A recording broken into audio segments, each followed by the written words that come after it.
Now students, some application of trigonometry, NCERT exercise कौन सा है बताइए, 9.1 करेक्ट।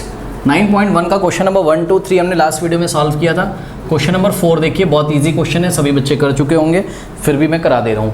देखिए जरा क्या बोल रहा है कि the angle of elevation of the top of a tower from a point on the ground is which is 30 metre away from the foot of the tower is 30 degree. तो आप एक काम करो, ये जो लिखा है ना बीच में क्वेश्चन, क्या which is 30 metre away from the foot of the tower, इसको मत पढ़ो, आप सिंपल इतना पढ़ो, the angle of elevation of the top of a tower from a point on the ground is 30 degree, ऐसे करके पढ़ो, ठीक है ना। यानी कि the angle of elevation of the top of a tower, तो ये देखिए ग्राउंड है, करेक्ट, ये ग्राउंड है, करेक्ट, और यहाँ पर वर्टिकली एक टावर ऐसे खड़ा हुआ है, वर्टिकली मतलब 90 डिग्री बनाता हुआ ये आपका टावर खड़ा हुआ है। तो TW क्या आपका टावर है और ये आपका ग्राउंड है। ग्राउंड से किसी पॉइंट से जब हमने टावर के टॉप को देखा, तो ये देखिए जब हमने टावर के टॉप को देखा, ठीक है, तो ये जो एंगल बन के आता है, एंगल ऑफ एलिवेशन कितना है, 30 डिग्री है, करेक्ट, ऐसा कुछ है हमारे पास, ऐसा इन्होंने बोला है। उसके बाद अब ये जो बीच में लिखा which is 30 metre away from the foot of the tower, which is 30 metre away from the foot of the tower, मतलब ये जो पॉइंट है, हाँ बताइए, बोलिए, कुछ कह रहे हो क्या, ठीक है, which is 30 metre away from the foot of the tower. अब ये बताओ फुट ऑफ द टावर क्या है, ये W वाला पॉइंट क्या है, फुट ऑफ द टावर है। टावर का फुट मतलब टावर का जो निचला वाला हिस्सा है, नीचे वाला हिस्सा, this is the foot of the tower. यहाँ से 30 मीटर अवे क्या, वो पॉइंट P जहाँ से आप क्या कर रहे हो, टावर के टॉप को देख रहे हो। तो ये जो डिस्टेंस है PW, ये आपको कितनी दी है, 30 मीटर दी हुई है, करेक्ट। नाउ आपको बोला है find the height of the tower, तो ये आपको हाइट ऑफ द टावर यानी कि TW कैलकुलेट करना है। TW is the height of the power, ये आपको कैलकुलेट करना है, करेक्ट। तो कैसे कैलकुलेट करेंगे, आपको इसमें मेरे ख्याल से लगा देना चाहिए tan 30 डिग्री, करेक्ट, tan 30 लगा दीजिए। क्यों, क्योंकि ध्यान से चेक करिए बेटा, ये परपेंडिकुलर है, ये बेस है। हमने क्या बताया हमेशा, नोन अपॉन अननोन या अननोन अपॉन नोन, वो वाला फंक्शन लगाओ जिसमें एक देखिए बात समझिए, आपने क्या पढ़ा है, ये देखिए कुछ ऐसा पढ़ा है, पंडित बद्री प्रसाद हर बोल, करेक्ट। तो ये वाला जो एंगल है 30 डिग्री, इसके लिए कौन सा ट्रिग्नोमेट्रिक रेशियो लेंगे, आपको क्या निकालना है, परपेंडिकुलर, क्या दिया हुआ है, बेस दिया हुआ है, ठीक है। तो क्या लगाओगे, जहाँ परपेंडिकुलर और बेस आता हो, किस में आता है, ये हो गया आपका साइन, ये हो गया आपका कॉस, और ये हो गया आपका टैन। तो टैन में क्या आता है, परपेंडिकुलर और बेस आता है, इसलिए हम क्या लगाएंगे, टैन। तो टैन 30 क्या होगा, perpendicular upon base, correct. Perpendicular TW और बेस कितना हो जाएगा, PW। तो TW अपॉन PW, टैन 30 होता कितना है, 1/√3 is equals to TW, tower का हाइट है, ये निकालना है, और PW कितना है, चेक करिए डायग्राम से, PW is the distance of the point P from the foot of the tower, that is 30 metre. तो PW का वैल्यू कितना है, 30। सॉल्व कर लीजिए, 30 इधर जाएगा तो क्या हो जाएगा, 30 × 1 30, और TW × √3 यानी कि √3 into TW is equals to 30 × 1 30। Now dividing by √3 on both side, या फिर √3 इधर मल्टीप्लाई में उधर जाएगा, डिवाइड में हो जाएगा, तो क्या हो जाएगा, TW is equals to 30/√3, correct, ये आ गया। लेकिन आप इसको रेशलाइज भी कर लीजिए, तो √3 से न्यूमरेटर में मल्टीप्लाई करेंगे, √3 से डिनोमिनेटर में, तो क्या हो जाएगा, 30 × √3 30√3, और नीचे क्या हो जाएगा, √3 × √3 क्या होता है, 3 1 और 3 10 क्या होता है, 30। तो आंसर क्या आ गया बताइए, 10√3 क्या मीटर्स, करेक्ट।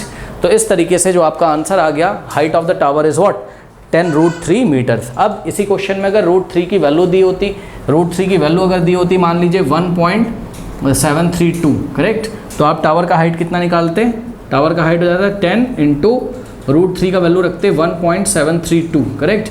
ये डेसिमल 1 प्लेस इधर चला जाता तो क्या हो जाता, 17.32 मीटर्स, ये आ जाता आपका, करेक्ट। कर लीजिए क्वेश्चन नंबर 5 देखिए स्टूडेंट्स। क्वेश्चन नंबर 5 में आपको क्या बोल रहा है, a kite is flying at a height of 60 metre above the ground.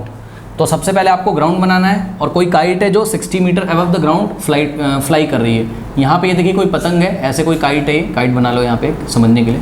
तो इस पॉइंट पे कोई काइट है, करेक्ट, और ये ग्राउंड से कितनी हाइट पे, ये देखिए ये ग्राउंड से 60 मीटर की हाइट पे, ठीक है। अब देखो काइट में एक स्ट्रिंग बंधी होगी, ये ऐसे जिससे पतंग उड़ाई जाती है ना, ऐसे एक जो धागा होता है या जो भी स्ट्रिंग होती है, ये ऐसे, ठीक। अब यहाँ पे कोई बच्चा इसको ऐसे उड़ा रहा है ऐसे, ठीक, ये धागा है आपका, ये स्ट्रिंग है, करेक्ट। इसने क्या बोला, इसने बोला the string attach to the kite is temporarily tied to a point on the ground, correct. मतलब ये जो स्ट्रिंग है इसको टेम्परेली क्या किया, ग्राउंड पे कहीं पे टाइट कर दिया, यानी कि बांध दिया। तो ये बच्चा यहाँ से चला जाएगा और इस स्ट्रिंग को इसने ग्राउंड पे बांध दिया। यहाँ पे देखिए ग्राउंड पे किसी पॉइंट पी पे इसको मान लो कुछ नेल वगैरह कील वगैरह लगा के उसने वहाँ पे उसको बांध दिया, करेक्ट। तो ये देखिए इस तरीके से पॉइंट पी पे क्या किया उसने, काइट के स्ट्रिंग को टाइट कर दिया। ओके, अब इसने क्या बोला है कि the inclination of the string with the ground is 60 degree. मतलब ये जो स्ट्रिंग है आपकी, ठीक है, ये वाला पॉइंट सपोज के पॉइंट है जहाँ पर काइट है, ये देखिए ये पॉइंट के है, ये पॉइंट जी है, तो ग्राउंड से 60 मीटर की हाइट पे आपका काइट है, ठीक है। पॉइंट पी पे हमने स्ट्रिंग को क्या किया, ग्राउंड पे टाइट कर दिया, और पी जी क्या है आपका, ग्राउंड है, करेक्ट। तो इन्होंने हमसे क्या बोला है कि ये जो स्ट्रिंग है, ये जो स्ट्रिंग है ये ग्राउंड से कितना इंक्लिनेशन कर रही है, 60 डिग्री का। तो ये वाला एंगल कितना हो गया आपका, 60 डिग्री। इंक्लिनेशन मतलब समझ जाइए जरा, इंक्लिनेशन नहीं समझते हो आप लोग। ये मान लीजिए ऐसा ग्राउंड है, ठीक है। इंक्लिनेशन मतलब सबसे पहले तो आप ऐसे सोचो, 60 डिग्री इंक्लिनेशन है मतलब आप ऐसे ग्राउंड पे आ जाओ, एक ऐसा स्केल रख लो, फिर 60 डिग्री इंक्लाइंड है मतलब ऐसे उठाना शुरू करो, ये हॉरिजॉन्टल है, इसके साथ 60 डिग्री एंटी क्लॉकवाइज चलो ऐसे, तो ये आपको इंक्लिनेशन मिलेगा कितना, 60 डिग्री का। तो यही हमने दिखाया है, स्ट्रिंग ग्राउंड के साथ 60 डिग्री का इंक्लिनेशन कर रही है, करेक्ट। तो ये चीज़ हो गई। अब इन्होंने आपसे पूछा क्या है, क्वेश्चन पढ़िए जरा, कह रहा find the length of the string. Length of the string यानी कि केपी निकालना है आपको, क्या निकालना है, केपी निकालना है, करेक्ट। उसके बाद कह रहा है find the length of the string assuming that there is no slack in the string.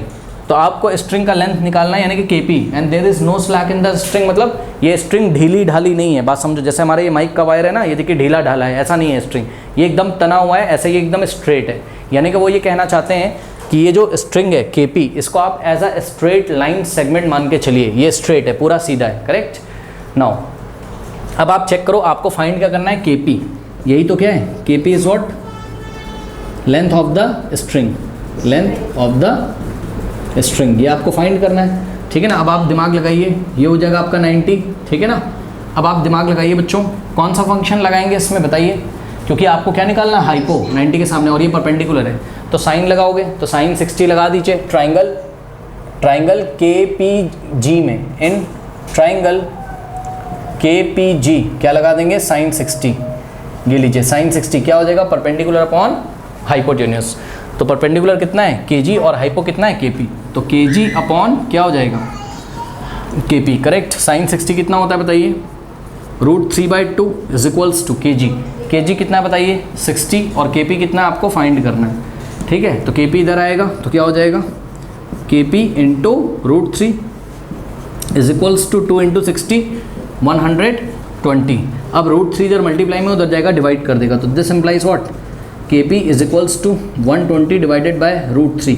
अब रेशलाइज कर दीजिए, √3 से न्यूमरेटर में, √3 से डिनोमिनेटर में, क्या हो जाएगा 120 इंटू √3 कितना हो जाएगा 120 √3। तो ये नीचे कितना आ गया 120 √3 और डिवाइडेड बाय √3 इंटू √3 क्या होता है 3, 3 1 = 3, 3 4 = 12 और ये 0, तो कितना आ गया 40 इंटू √3 यानी कि 40 √3 मीटर्स, करेक्ट। अब √3 का वैल्यू क्या इन्होंने दिया हुआ है 9, तो स्ट्रिंग का जो लेंथ है, length of the string is what 40 √3 metres. Okay, कर लीजिए। क्वेश्चन देखिए स्टूडेंट्स, क्वेश्चन नंबर 6 में आपको बोल रहा है 1.5 metre tall boy is standing at some distance from a 30 metre tall building. Okay, तो ये देखिए ज़रा, ये आपका ग्राउंड है, ठीक है, और इस ग्राउंड पे एक 30 मीटर टॉल बिल्डिंग है। ये देखिए ये बिल्डिंग है, तो ये बी डी क्या आपकी बिल्डिंग है, करेक्ट। और इस बिल्डिंग की हाइट जो कितनी है बताइए 30 मीटर्स, करेक्ट। तो यहाँ पर जो बी डी है आपका वो कितना है 30 मीटर है, यहाँ से लेके यहाँ तक ये आपका 30 मीटर से। ओके, फिर इन्होंने क्या बोला है आपसे, इन्होंने बोला है कि the angle of elevation from his eye to the top of the building. अच्छा, इसके पहले इन्होंने बोला है अब 1.5 मीटर टॉल बॉय, यानी कि लड़के की हाइट कितनी है 1.5 मीटर, करेक्ट। तो यहाँ पे देखिए, यहाँ पे एक बॉय को आपको बनाना होगा इस तरीके से, ये देखिए, ठीक है। तो B और ये वाला पॉइंट हो गया Y, ये बी वाई क्या है बॉय, बी वाई क्या है आपका बॉय, और इसकी जो हाइट है वो कितनी है 1.5 मीटर्स। ओके, नाउ अब आप बताइए एक बात, इन्होंने क्या बोली है, the angle of elevation of his eyes to the top of the building increases from 30 degree to 60 degree as he walk toward the building. अब मेरी बात ध्यान से सुनो, जब भी ये बॉय वाला क्वेश्चन आता है तो हम सबसे पहले क्या ड्रॉ करते हैं बताइए, क्या सिखाया है, सबसे पहले क्या ड्रॉ करते हैं बताइए, हॉरिजॉन्टल। तो सबसे पहले क्या करोगे आप, पॉइंट बी से एक हॉरिजॉन्टल ड्रॉ करोगे, यानी कि वाई डी के पैरेलल एक लाइन ड्रॉ करोगे। तो ये लीजिए, आपने सबसे पहले ये यहाँ से ऐसे करके एक लाइन ड्रॉ करनी है। अब जो बॉय होगा वो ऐसे ही तो खड़ा होगा ना, लड़का, ये रहा लड़के का हेड और ये रहा नीचे का पोर्शन ऐसे, करेक्ट। तो बॉय की आइज़ तो कहीं यहाँ होगी, तो यहाँ से पहले टॉप को देखेगा, ये ऐसे, ठीक है, और फिर थोड़ा सा आगे चल के आ जाएगा, करेक्ट। मान लीजिए कि बॉय पहले कहाँ था, यहाँ कहीं था, इस पोजीशन पे, ठीक है, और बॉय थोड़ा सा आगे चला गया और यहाँ पे आ गया बॉय, थोड़ी देर के बाद यहाँ पे आ गया, कहाँ पर, ये, ठीक। अब इसकी जो न्यू पोजीशन है वो है, लेट अस से ये वाला पॉइंट है बी डैश और ये वाला पॉइंट है वाई डैश, ठीक है। तो ये बी डैश वाई डैश ये इसकी न्यू पोजीशन है और बी वाई ओल्ड पोजीशन है। बॉय इधर चलता चला जा रहा है, किधर, बिल्डिंग की तरफ, ये बी डी क्या है, बिल्डिंग, तो बॉय इधर चलता चला जा रहा है, सही है। जैसे ही वो न्यू पोजीशन पे पहुंचेगा लड़का, ध्यान से चेक करो, यहाँ पर बी डैश वाई डैश पे। अब आप मुझे ये बताइए कि उसका एंगल ऑफ एलिवेशन इंक्रीज हो जाएगा कि डिक्रीज हो जाएगा, बताइए। जब हम बिल्डिंग के पास आएंगे और बिल्डिंग के टॉप को देखेंगे तो एंगल ऑफ एलिवेशन इंक्रीज हो जाएगा कि डिक्रीज हो जाएगा, बताइए।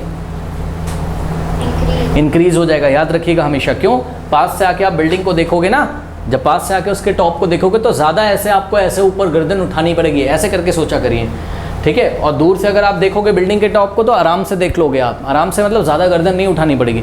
तो जब बच्चा यहाँ पे था, ये लड़का यहाँ से जब इस बिल्डिंग को देखता है तो इसका एंगल ऑफ एलिवेशन कितना है, 30 डिग्री। लेकिन जब आगे थोड़ा सा टुवर्ड्स द बिल्डिंग मूव कर जाता है और यहाँ से बी डैश वाई डैश वाली पोजीशन से जब बिल्डिंग को देखता है तो एंगल ऑफ एलिवेशन कितना आ जाता है, बताइए, 60 डिग्री, करेक्ट। और ये जो हॉरिजॉन्टल आपने ड्रॉ किया था, मान लीजिए कि ये बी डी को पॉइंट एम पे इंटरसेक्ट करता है इस तरीके से, सही है। अब आपको निकालना क्या है, पढ़िए ज़रा। इन्होंने बोला find the distance he walk towards the building, ठीक है। लड़का बिल्डिंग की तरफ कितना दूर चला गया वो डिस्टेंस आपको निकालनी है, पढ़िए ज़रा। Find the distance he walk towards the building, वो बिल्डिंग की तरफ कितना वॉक कर गया, डायग्राम से देख के बताइए क्या निकालना है आपको, चेक करिए। आपको बी बी डैश निकालना है कि नहीं, ये डिस्टेंस निकालना है बी से लेके बी डैश तक, ये देखिए, ये बी बी डैश निकालना है कि नहीं निकालना है, बताइए। क्योंकि लड़का पहले यहाँ पे था और ये ऐसे चल गया बिल्डिंग की तरफ, तो कितना डिस्टेंस ट्रेवल कर गया लड़का, बी बी डैश। कोई डाउट है, बताइए।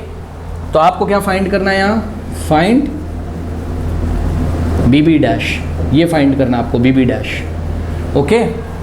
बताइए, कोई डाउट है, बताइए इतने में। अब कैसे इस बी बी डैश को फाइंड करेंगे, तो एक काम करते हैं, देखिए ये जो बी वाई है आपका, करेक्ट, ये बॉय का हाइट कितना दिया था 1.5, तो ये बी वाई कितना है बताइए, 1.5 मीटर्स। अगर बी वाई 1.5 है तो बी डैश वाई डैश भी 1.5 हो जाएगा और एम से लेके डी तक ये भी कितना हो जाएगा, 1.5। ये लीजिए, कोई डाउट। अब एक बात बताइए, ये पूरा लेंथ कितना था बी डी, पूरे बिल्डिंग का लेंथ कितना था बताइए, पूरे बिल्डिंग का लेंथ कितना था, 30 मीटर्स। तो बी एम कितना हो जाएगा, ये बी एम कैसे निकालोगे, बी डी में से एम डी क्या करोगे, माइनस करोगे, करेक्ट। तो यानी कि अगर हमें बी एम निकालना हो, फिगर देखिए ज़रा, ये बी एम निकालना है तो बी डी में से एम डी माइनस करेंगे, यानी कि B M is equals to what, B D minus M D. चलिए बी डी कितना है, बी डी टोटल कितना है, 30 आपका बिल्डिंग का हाइट है, तो 30 माइनस एम डी कितना है, 1.5 है, करेक्ट। तो 30 में से 1.5 माइनस करिए, कितना आएगा, 28.5 मीटर्स, करेक्ट। यानी कि बी एम आपको मिल गया है, कितना है, 28.5 मीटर्स, ये लीजिए, ठीक है। अब देखो इस क्वेश्चन का ट्रिक क्या करेंगे, बात समझो। आपको क्या निकालना है, बी बी डैश, ठीक है। तो ये बी बी डैश आपको कैसे मिलेगा, देखिए ज़रा ध्यान से, बी बी डैश आपको कैसे मिलेगा, सोचिए। ये बी बी डैश आपको मिल जाएगा कैसे, ये देखिए, बी से लेके एम तक, बी एम में से क्या माइनस कर दो, बी डैश एम, बी से लेके एम तक, बी एम में से क्या माइनस कर दो, ये पूरे बी एम में से हम क्या हटा देंगे, बी डैश एम, तो B M minus B dash M. कोई डाउट है, बताइए। यानी कि अब आप किसी तरीके से बी एम निकाल लीजिए, यहाँ से लेके यहाँ तक ये बी एम निकाल लीजिए। जब आपको बी एम निकालना होगा तो आप कौन सा ट्राइंगल पकड़ोगे, ट्राइंगल बी एम, ओहो आई एम वेरी सॉरी, ये वाले पॉइंट का नाम भी बी रख दिया, इस पॉइंट का नाम भी बी रख दिया, करेक्ट। तो ये वाला पॉइंट आप सी कर लो, ठीक है, पॉइंट का नाम चेंज कर लो, सही है। तो इसका मतलब सी एम कितना आ गया, यहाँ से सी एम निकाला है हमने। तो ये जो सी एम निकाला है, कैसे निकाला है, ये सी एम कैसे निकाला है, B D minus M D, B D minus M D, ये सी एम आ गया, ठीक है ना। अब बी बी डैश कैसे निकालोगे, ये B B dash, B M में से क्या माइनस करेंगे, बी डैश एम, करेक्ट। अब सबसे पहले आपको क्या पता होना चाहिए, बी एम, पहले बी एम पता कर लो, फिर बी डैश एम पता कर लो और माइनस कर दो तो आपका बी बी डैश आ जाएगा। तो बी एम निकालने के लिए कौन सा ट्राइंगल पकड़ेंगे, ये 90 है, ये 90 है, सही है। तो ट्राइंगल बी सी एम ले लो, ठीक है। अब देखिए ज़रा, ट्राइंगल बी सी एम हम आपको अलग से बना के दिखा रहे हैं जिनको कन्फ्यूज़न है। ये देखिए,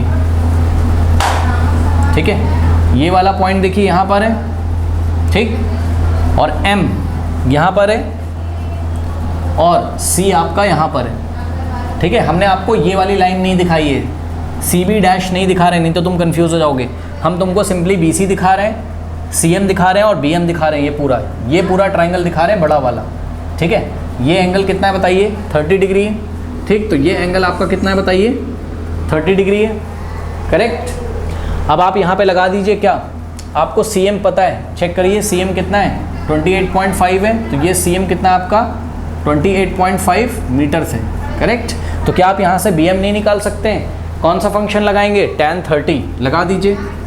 तो tan 30 इज इक्वल्स टू कितना आ जाएगा बताइए, परपेंडिकुलर अपॉन बेस, यानी कि 28.5 अपॉन में बी एम, ये हो गया। tan 30 कितना होता है बताइए, 1/√3। तो यहाँ से क्या आ जाएगा, tan 30 का वैल्यू 1/√3 इज इक्वल्स टू 28.5 और अपॉन में क्या हो जाएगा, बी एम, करेक्ट। ये B M into 1 B M हो जाएगा। तो B M is equals to 28.5 into √3, 28.5 into √3 हो गया। तो ये आपकी बी एम की वैल्यू आ गई है, करेक्ट। क्या इन्होंने √3 की वैल्यू भी लेने के लिए बोला है, बताइए, नहीं लेने के लिए बोला है, ठीक है ना। चलो कोई बात नहीं। तो ऐसा कुछ आपके पास यहाँ पर आ गया। कोई डाउट है बताइए, इसको ऐसे ही रख लीजिए, अभी देखते हैं क्या होता है। कोई डाउट है बताइए यहाँ तक, किसी को कोई डाउट है, नो। अब थोड़ा सा ध्यान दें ज़रा बच्चे, अब आपने अभी ट्राइंगल बी सी एम लिया था, अब आप triangle B dash C M ले लीजिए। कौन सा, बी डैश सी एम। तो इन triangle B dash C M, तो इसको हम आपको अलग से बना के दिखा दे रहे हैं। यहाँ पर देखिए, बी डैश सी एम को अलग से ले लीजिए, क्या हो जाएगा, यहाँ पे देखिए ज़रा, ये ऐसे, ठीक, ये देखिए बी डैश हो गया, ठीक, ये वाला पॉइंट आपका सी हो गया और यहाँ कहीं एम है। सी एम कितना है बताइए, 28.5 है और आपका ये वाला जो एंगल है, चेक करिए, बी डैश सी एम में ये वाला जो एंगल है कितना है, 60 डिग्री है। तो ये एंगल हो गया आपका 60 डिग्री। यहाँ से आप बी डैश एम निकाल सकते हो, क्या लगा दोगे, tan 60 लगा दीजिए। tan 60 क्या होता है बताइए, परपेंडिकुलर अपॉन बेस। तो परपेंडिकुलर कितना है, 28.5 है, परपेंडिकुलर कितना है, C M, 28.5 upon base, base कितना है, बी डैश एम। तो बेस कितना हो गया, B dash M, correct. tan 60 का वैल्यू बताइए कितना होता है, √3। तो √3 इज इक्वल्स टू कितना हो जाएगा, 28.5 अपॉन में बी डैश एम। अब बी डैश एम इधर भेज दो, √3 इधर आ जाएगा, सही है ना। तो क्या हो जाएगा, B dash M is equals to कितना हो जाएगा, 28.5 और अपॉन में √3, ये आ गया बी डैश एम, करेक्ट। कोई डाउट है बताइए, कोई डाउट है, ओके। नाउ अब एक काम कर दीजिए, इसको रेशलाइज भी कर लो लगे हाथ। तो ये हो जाएगा आपका 28.5, करेक्ट, अपॉन में √3, और √3 से न्यूमरेटर में और √3 से डिनोमिनेटर में मल्टीप्लाई करेंगे, करेक्ट।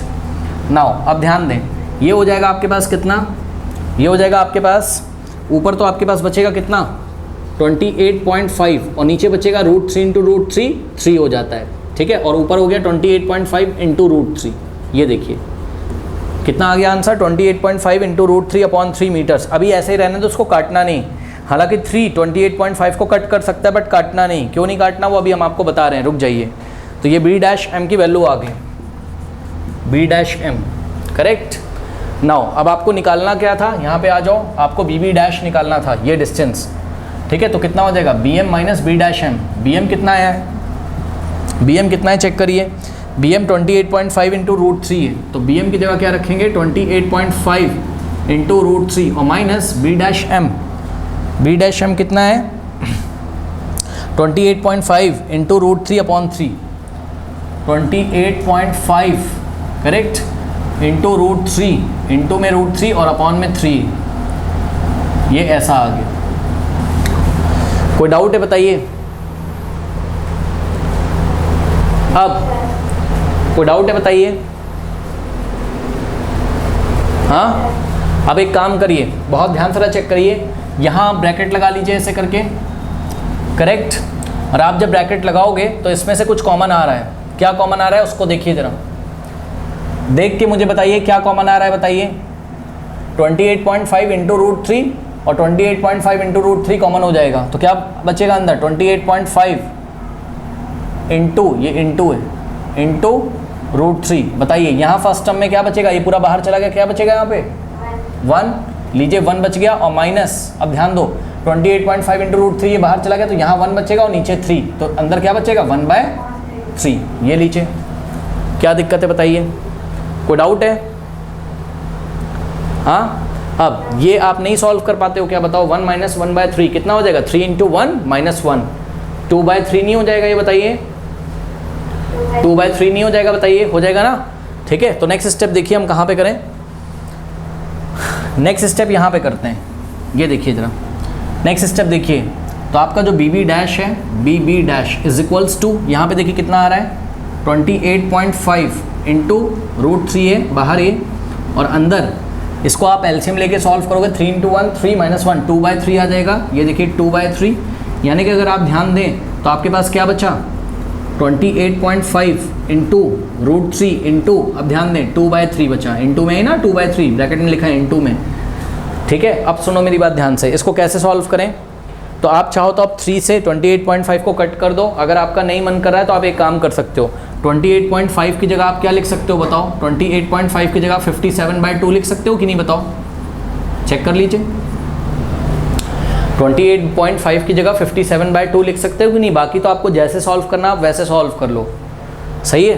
तो हमने क्या किया, 28.5 की जगह भाई इसको 57 को 2 से डिवाइड करोगे यही तो आएगा, तो हमने 28.5 की जगह क्या लिख दिया यहाँ पर 57/2 इंटू में रूट 3 इंटू में 2/3।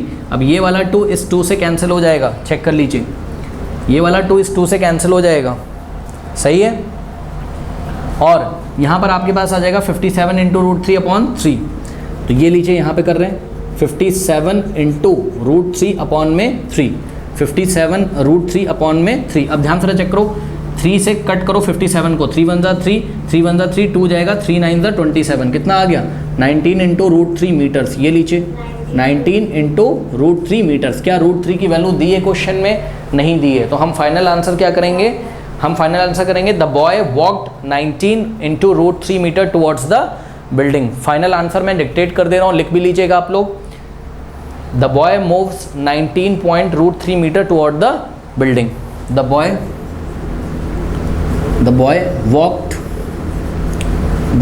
walked 19 root 3 meters towards the building, correct कर लीजिए। क्वेश्चन नंबर 7 देखिए, क्वेश्चन नंबर 7 में आपको क्या बोलता है, from a point on the ground, तो पहले आपको ग्राउंड बना लेना चाहिए, ये देखिए ग्राउंड है आपका, ठीक है। From a point on the ground the angle of elevation of the bottom and top of transmission tower fix at the top of a 20 meter high building. बात समझो रहा, एक बिल्डिंग है, कभी आपने बिल्डिंग के ऊपर कोई टावर लगा हुआ देखा है, ठीक है। तो ये देखिए जरा बेटा, ये BD जो है ये आपका बिल्डिंग है, BD क्या है, बिल्डिंग है, करेक्ट। और इस बिल्डिंग के टॉप पे ये देखिए पॉइंट B क्या है, टॉप ऑफ द बिल्डिंग, इस बिल्डिंग के टॉप पे एक टावर लगा हुआ है, ठीक है। तो टावर भी ऐसा स्ट्रेट खड़ा होगा इसके ऊपर, तो ये देखिए एक टावर है, ये ऐसे, पॉइंट B क्या है, top of the building, BD क्या है, बिल्डिंग है, पॉइंट B क्या है, टॉप ऑफ द बिल्डिंग है, और बिल्डिंग के ऊपर टावर खड़ा हुआ है ऐसा, ये एक टावर लगा है, तो पॉइंट A और B, तो AB क्या है, टावर है, AB क्या आपका टावर है, करेक्ट। तो उसने बोला from a point on the ground the angle of elevation of the bottom and top of the transmission tower, तो ये आपका ट्रांसमिशन टावर है AB। तो ग्राउंड पे किसी पॉइंट से किसको किसको देखता है, पहले किसकी बात करी है उसने, टॉप की बात करी है, फिर उसने किसकी बात करी है, नो सॉरी, पहले उसने बॉटम की बात करी है, करेक्ट।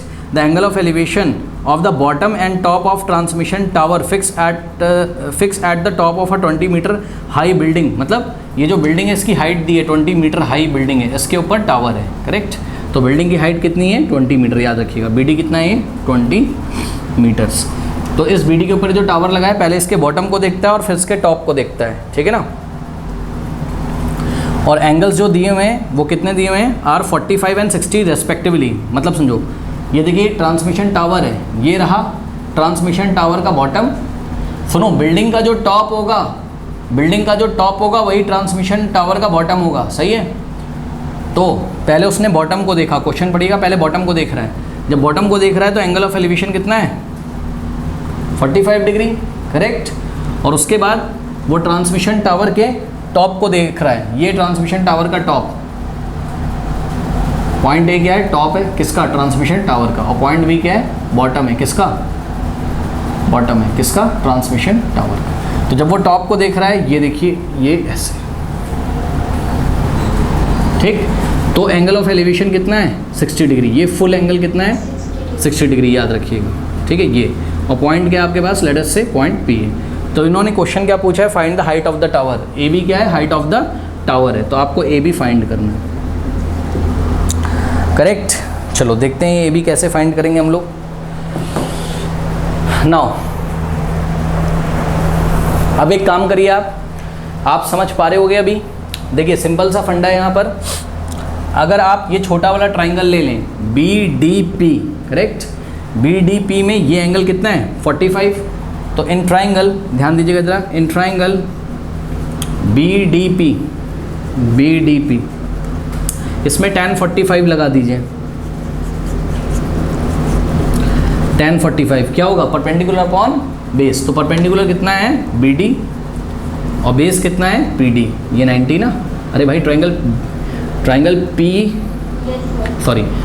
BDP देखिए, ये वाला ट्राइंगल सही है। tan 45 क्या होगा, परपेंडिकुलर अपॉन बेस, यानी कि BD अपॉन PD, ठीक है। यहाँ से आप PD निकाल लीजिए, पहले निकल जाएगा PD यहाँ से। कैसे, tan 45 कितना होता है 1 इज इक्वल्स टू BD कितना होता है, BD कितना दिया है 20 अपॉन में PD, करेक्ट। PD इधर मल्टीप्लाई करेगा, PD into 1, PD is equals to what 20। तो यहाँ से PD आ गया कितना आपका 20 मीटर्स। ऐसे दिमाग लगाया करिए। अब PD आ चुका है तो अब आप बड़ा वाला ट्राइंगल ले लो, कौन सा, ट्राइंगल ADP। ट्राइंगल ADP में ये एंगल कितना है आपका 60 डिग्री है। तो कौन सा ट्राइंगल लेंगे, ट्राइंगल ADP।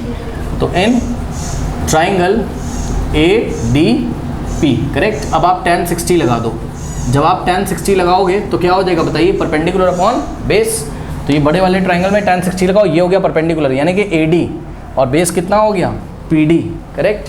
तो परपेंडिकुलर अपॉन बेस यानी कि क्या हो जाएगा आपके पास यहाँ पर AD अपॉन PD, करेक्ट।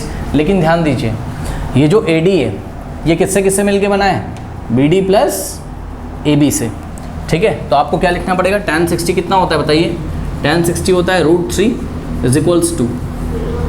अब AD की जगह आप क्या लिख सकते हो बताओ, इस फिगर को देखो। AD की जगह आप क्या लिख सकते हो, हम लेट कर लेते हैं अपनी कॉपी में, क्या लेट, एक काम कर लो, let AB is equals to x। इस AB को हमने क्या मान लिया है x metres, correct.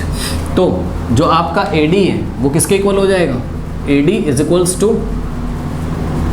AB plus BD, यानी कि AD is equals to, AB को आपने x अज्यूम कर लिया है, नहीं भी करोगे तब भी चल जाएगा। तो x प्लस BD कितना है आपका 20 है, ये लीजिए। तो AD की जगह क्या रखोगे, x प्लस 20, करेक्ट। तो ये AD की जगह हम क्या रखेंगे, x प्लस 20 अपॉन में PD, करेक्ट। और PD था कितना, डायग्राम से देखिए, PD अभी हमने फाइंड किया हुआ है 20 है, तो यहाँ नीचे हम 20 रख देंगे। अब कुछ बच्चे क्या करेंगे, ये 20 से 20 काट देंगे, जी नहीं 20 से 20 यहाँ नहीं कटेगा, बात समझिए। x plus 20 whole divided by 20 ऐसा नहीं काट सकते हो आप। कब काट सकते थे, जब ऐसा लिखा होता x प्लस 20 बाई 20, तब लिखा हो तब काट सकते थे, जब ये x अलग होता। 20 में ओनली 20 डिवाइड करता, लेकिन यहाँ पर 20 ने x प्लस 20 में डिवाइड किया, यानी कि x और 20 के सम में डिवाइड किया, तो अभी कट नहीं कर सकते हो, ठीक है ना। तो ये चीज़ है। नाउ अब क्या करेंगे, यहाँ से 20 इधर मल्टीप्लाई करेगा तो 20 इंटू √3 क्या हो जाएगा 20√3 और इज इक्वल्स टू में ये बच जाएगा, यानी कि x प्लस 20, करेक्ट। नाउ अगर 20√3 x प्लस 20 के इक्वल है तो हम ये भी तो बोल सकते हैं क्या कि x प्लस 20 किसके इक्वल है, 20√3 के। भाई सीधी सी बात है ना, ये अगर इसके इक्वल है तो ये भी तो इसके इक्वल होगा। ऐसा हमने क्यों किया, क्योंकि हमें x निकालना है। अब हम इस 20 को उधर भेज देंगे तो क्या हो जाएगा, this implies x is equals to ये वाला 20√3 तो ऐसे ही रहेगा, और ये प्लस का 20 राइट में जाएगा तो -20, ये लीजिए, ठीक है। अब this implies x is equals to, अब यहाँ ब्रैकेट लगा लीजिए। देखिए फर्स्ट टर्म है 20 × √3 लिखा है और यहाँ सेकेंड टर्म में 20 लिखा है। 20 को 20 × 1 कर लीजिए तो आप फील करोगे यहाँ भी 20 आ रहा है, यहाँ भी 20 कॉमन आ जाएगा।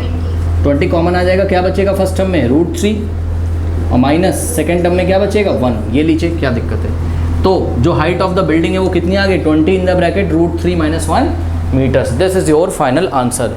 √3 का वैल्यू हम लोग नहीं रखेंगे बिकॉज हमें यहाँ पर √3 का वैल्यू क्वेश्चन में नहीं दिया हुआ है, यही आपका फाइनल आंसर है। तो the height of the transmission tower is 20 in the bracket √3 - 1 meters. Okay, कर लीजिए। 8 देखिए स्टूडेंट्स, क्वेश्चन नंबर 8 में बोलता है statue 1.6 meter tall stands on a top, okay, stands on a top of a pedestal. देखो pedestal मतलब ना कोई बेस होगा, बात समझो कि स्टैचू है, ठीक है। अब स्टैचू जो होगा वो किसी बेस पे ही तो खड़ा होगा ना, बात समझो रहा। देखो ये समझो रहा, ये पेडेस्टल है और इसके ऊपर ये स्टैचू ऐसे खड़ा हुआ है, ठीक। तो पेडेस्टल का टॉप ये हो गया, पेडेस्टल मतलब कोई बेस जिसके ऊपर स्टैचू खड़ा होगा, ठीक है। ये पेडेस्टल का टॉप हो गया और ये स्टैचू का टॉप हो गया। अगर मैं बोलूँगा पेडेस्टल देखो तो आप यहाँ देखोगे, ग्राउंड पे खड़े होगे ना आप कहीं, यहाँ कहीं, तो यहाँ से आप पेडेस्टल के टॉप को देखो। जब मैं बोलूँगा पेडेस्टल देखो तो आप पेडेस्टल देखोगे ऐसा। जब मैं बोलूँगा स्टैचू देखो तो आप यहाँ देखोगे, स्टैचू के टॉप को देखोगे, ठीक है। चलो अब इतनी बात पता चल गई तो इस क्वेश्चन को पढ़िए। कह रहा 1.6 meter tall stands on a statue 1.6 meter tall stands on a top of a pedestal. तो आपको एक ग्राउंड बनाना चाहिए, ये देखिए आपको एक ग्राउंड बनाना चाहिए और इस ग्राउंड पे आपको क्या करना चाहिए, पेडेस्टल खड़ा करना चाहिए, ये ऐसा, ठीक है। तो पॉइंट P से लेके D तक ये आपका पेडेस्टल है, पेडेस्टल, ठीक है। इसके ऊपर स्टैचू होगा, तो यहाँ कहीं ये देखिए स्टैचू है, ये देखिए सपोज S से लेके P तक, पॉइंट S से लेके P तक आपका क्या है, स्टैचू है, करेक्ट। तो पॉइंट S से लेके P तक क्या है आपका, स्टैचू है। और इस स्टैचू की जो हाइट है वो कितनी, 1.5 मीटर। तो 1.5 मीटर टॉल है ये स्टैचू। ये SP कितना है आपका, 1.5 मीटर है, ये देखिए जरा 1.6 है, चलो 1.6 ले लीजिए, ये लीजिए, ठीक है, 1.6 है। चलो अब इन्होंने आपको क्या बोला है, ध्यान से क्वेश्चन पढ़िए। कह रहा है the angle of elevation of the top of the statue is 60 degree. यानी कि स्टैचू के जब टॉप को देखता है, ये देखिए ये स्टैचू है ना आपका, S से लेके P तक ये स्टैचू है, स्टैचू के टॉप को देखता है तो यहाँ देखेगा, तो यहाँ ग्राउंड से स्टैचू के टॉप को देखेगा, ये ऐसे, ये कुछ इस तरीके से, करेक्ट। तो एंगल ऑफ एलिवेशन कितना आ जाएगा बताइए, 60 डिग्री, ऐसा वो बोल रहे हैं क्वेश्चन में आपको। Can from the same point, अगर इसी पॉइंट से, लेट अस से दिस पॉइंट इज M, अगर सेम पॉइंट से हम किसको देखते हैं, the angle of elevation of the top of the pedestal is 45 degree. Pedestal को देखते हैं तो 45 डिग्री एंगल बनता है। तो ये एंगल ऑफ एलिवेशन कितना था टॉप ऑफ द स्टैचू का, 60 डिग्री, और angle of elevation from the same point, यानी कि M से आप किसको देखोगे, पेडेस्टल के टॉप को। तो ये देखिए ये पेडेस्टल का टॉप है पॉइंट में, ठीक है। तो इसको आप देखोगे तो ये वाला एंगल आपका कितना बन गया, 45 डिग्री। और ऑब्वियसली जो स्टैचू है उसका टॉप पॉइंट ऊपर है, तो आप ऐसा उठा के गर्दन देखोगे तो एंगल ऑफ एलिवेशन जो स्टैचू है उसके टॉप के लिए ज़्यादा आएगा, और एंगल ऑफ एलिवेशन जो आपका पेडेस्टल है उसके टॉप के लिए कम आएगा, ठीक है ना। उसके बाद इन्होंने आपसे क्या बोला है, कह रहे find the height of the pedestal. आपको हाइट ऑफ द पेडेस्टल निकालना है, करेक्ट। यानी कि P से लेके D तक आपको फाइंड करना है, PD, ठीक है। तो ये PD फाइंड करना है। क्या फंडा लगाएंगे बताइए। सबसे पहले हम कौन सा ट्राइंगल लेंगे, सबसे पहले हम ट्राइंगल लेंगे कौन सा, ट्राइंगल SDM, करेक्ट। एक काम करते हैं, जो पेडेस्टल की हाइट है इसको x अज्यूम कर लीजिए, x, करेक्ट। तो लेट अस अज्यूम कि ये पेडेस्टल की हाइट x मीटर्स है, इसको x अज्यूम करते हुए आप एक काम करिए, दो ट्राइंगल आपको दिखाई पड़ रहे हैं, ट्राइंगल SDM ले लीजिए एक बार, ठीक है ना। तो ले लेते हैं, तो इन ट्राइंगल SDM, ठीक है, ये वाला ट्राइंगल आपको दिख रहा होगा SDM में tan 60 लगाइए, क्या हो जाएगा बताइए। tan 60 क्यों लगा रहे हैं, आपको थोड़ा फील आ रहा होगा। tan 60 हम इसलिए लगा रहे हैं बिकॉज tan 60 में ये परपेंडिकुलर कवर हो जाएगा, यानी कि 1.6 प्लस एक्स, करेक्ट। तो tan 60 कहाँ लगाया, एस डी एम में, तो परपेंडिकुलर कितना है, एस से लेके डी तक एस डी अपॉन में एम डी। ठीक है, एक काम करो, एम डी को आप y अज्यूम कर लो, let M D is equals to Y. Now अब आप ध्यान से चेक करिए कि tan 60 √3 होता है, और इस डायग्राम को देखो, एस डी का वैल्यू क्या आ जाएगा, ये एस से लेके डी तक क्या आ जाएगा, 1.6 प्लस एक्स, करेक्ट। तो एस डी की जगह क्या लिखना है आपने, 1.6 plus X divided by M D को आपने y माना है। अब मेरी बात ध्यान से सुनिए, आप एक काम करो, यहाँ से y का वैल्यू निकाल लो, क्योंकि देखो बात समझो रहा, ये जो y है एम डी, ये आपका कॉमन है, कौन से दो ट्राइंगल का बेस है ये, अगर आप ट्राइंगल एस डी एम लोगे तब भी ये बेस है, और अगर पी डी एम लोगे तब भी ये क्या है, बेस है। तो जो कॉमन बेस है उसकी वैल्यू निकाल लीजिए, y इधर भेजो, √3 इधर भेजो, तो y इज इक्वल्स टू क्या आ जाएगा, 1.6 प्लस एक्स अपॉन में √3। This is equation number 1, correct. Now अब आप लीजिए कौन सा triangle, triangle P D M ले लो, ये दिख रहा है, ये वाला triangle, triangle P G M, correct. तो इन triangle P D M, triangle P D M में tan 45 लगाइए, पी जी एम में tan 45 लगाइए, करेक्ट। तो tan 45 लगाया, क्या होता है बताइए, परपेंडिकुलर अपॉन बेस, यानी कि क्या हो जाएगा, P D upon M D, P D कितना है x और एम डी कितना है y, तो x अपॉन y हो जाएगा। तो यहाँ से हो गया x अपॉन y, लेकिन ध्यान दें स्टूडेंट्स, tan 45 कितना होता है 1, तो 1 is equals to x upon y, y इधर चलाएगा तो y इज इक्वल्स टू क्या आ जाएगा, x, ये लीजिए y is equals to x आ गया, ये इक्वेशन नंबर 2 है, करेक्ट। नाउ इक्वेशन नंबर 1 और 2 को देखो, दोनों के लेफ्ट हैंड साइड इक्वल है, तो दोनों के राइट हैंड साइड भी क्या होंगे, इक्वल, सही है। तो जब किसी इक्वेशन के दोनों के लेफ्ट हैंड साइड इक्वल होते हैं तो उसके राइट हैंड साइड भी इक्वल होते हैं। तो फ्रॉम इक्वेशन 1 एंड 2 ध्यान से चेक करो भाई, आप लोग को दिख भी रहा होगा, ये जो वैल्यू ये भी y के इक्वल है और x भी किसके इक्वल है, y के, तो ये वाली पूरी वैल्यू किसके इक्वल हो जाएगी, x के। यही तो मैं बोल रहा हूँ, दोनों इक्वेशन के राइट हैंड साइड इक्वल हो जाएंगे, यानी कि हम क्या लिख सकते हैं, हम लिख सकते हैं 1 पॉइंट, अगर जिसको नहीं समझ में आ रहा है ऐसे कर लो, y is equal to y तो होगा कि नहीं होगा बताओ, अरे y के इक्वल होगा, ये तो पता है। एक बार ये वाले y की जगह ये रख दो, क्योंकि y इज इक्वल टू इतना आया था, यानी कि 1.6 प्लस एक्स अपॉन में √3 इज इक्वल्स टू, और एक बार ये वाले y की जगह क्या रख दो, x। इससे क्या फ़ायदा है, इससे ये फ़ायदा है कि आपका जो अननोन वैल्यू था, ये जो ट्रांसमिशन टावर का, सॉरी, आपका जो अननोन वैल्यू था, ये जो पेडिस्टल का हाइट था x, वो आप निकालने में कामयाब हो गए, y को आपने एलिमिनेट कर दिया, ठीक है ना।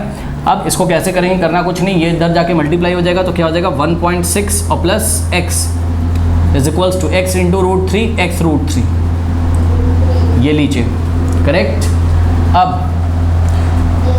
अब एक काम करते हैं, x को x के पास ले आओ, मतलब समझो इस x को उधर भेज दो, तो क्या हो जाएगा नेक्स्ट स्टेप में, ये हो जाएगा आपका 1.6 इज इक्वल्स टू, ध्यान दें यहाँ पर x √3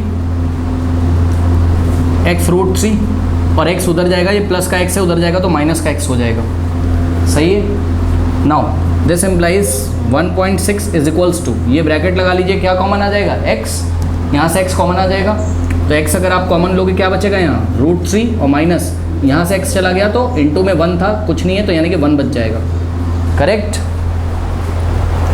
कोई डाउट है बताइए, हाँ। अब ये देखिए, ये x के साथ √3 - 1 मल्टीप्लाई में, तो √3 - 1 इधर आएगा तो डिवाइड में हो जाएगा, सही है।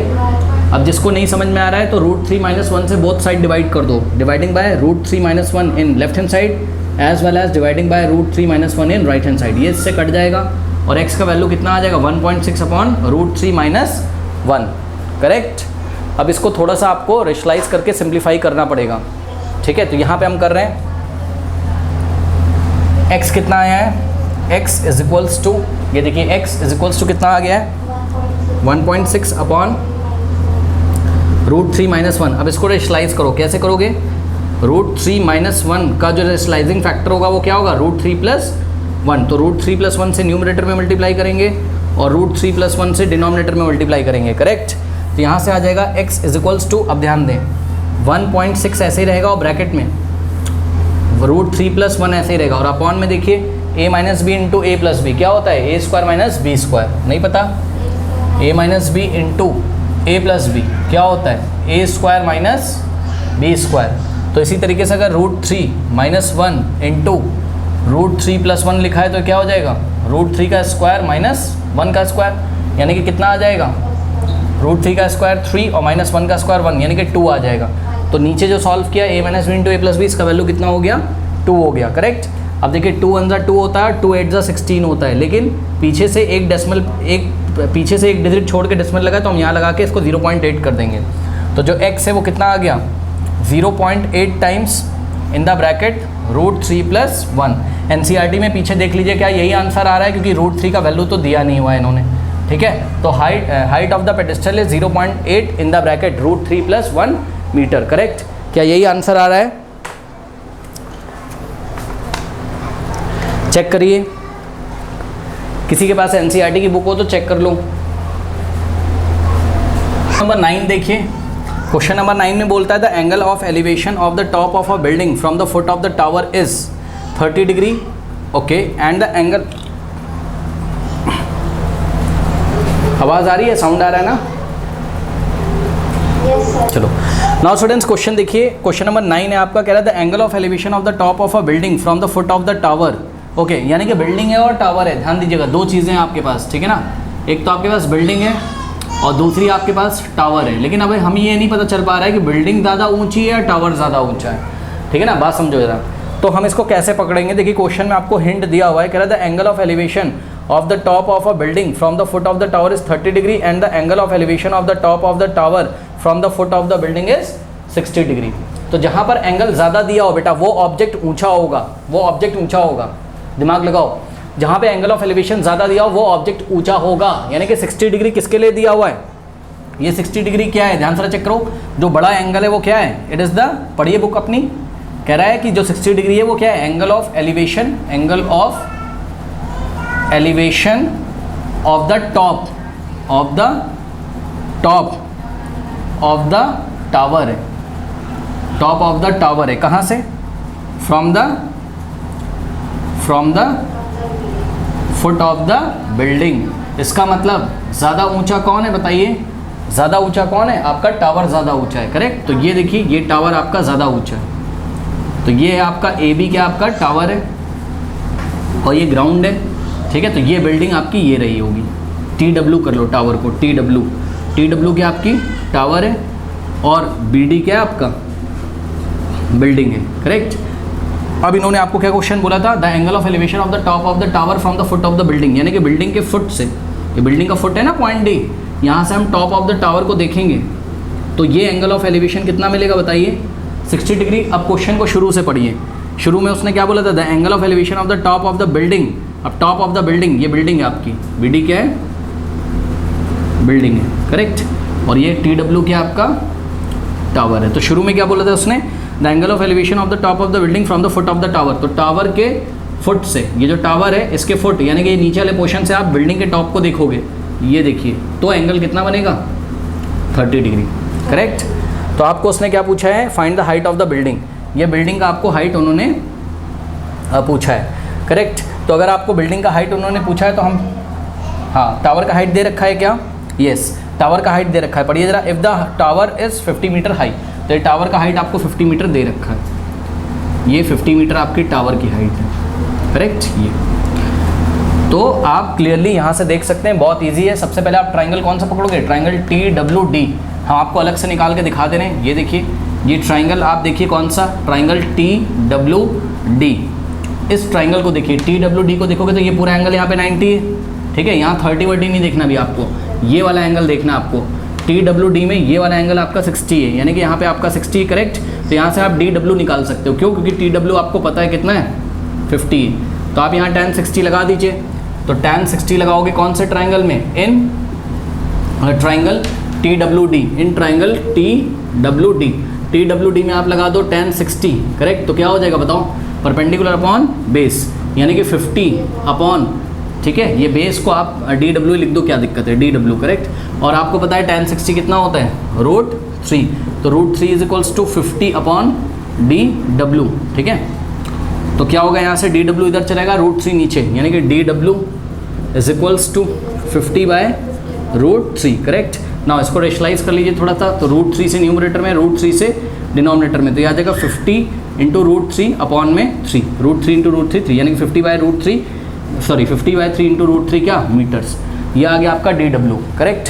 ये अगर आपको ऐसे ही छोड़ना था आप ऐसे ही छोड़ दो, कोई फ़र्क पड़ता नहीं है उससे। नाउ अब उन्होंने आपसे क्या पूछा था, आपको DW पता चल चुका है कितना है।